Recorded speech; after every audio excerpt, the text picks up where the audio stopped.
Okay, so when your knots are this severe and you can't comb down from the root and get space for the Tanglegripper to grip onto, you start at the bottom, okay?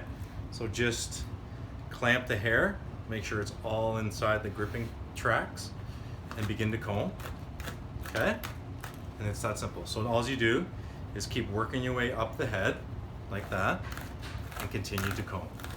Okay, so I'll show you what this would allow to do. And this is on dry hair. Oop, get this hair out of the way. Okay, keep in mind. So just keep working your way up. All right? Squeeze and comb. Start from the bottom, work your way up the head, okay? And then just get as close as you can. So this, at this point, just rotate your wrist up, place it against the scalp, squeeze, and comb. So now you're gonna see what this is gonna allow to do. So now that you've got rid of all these tangles, watch. Now you can slide all those tangles from the root down because you've created a smooth surface. And then you finish.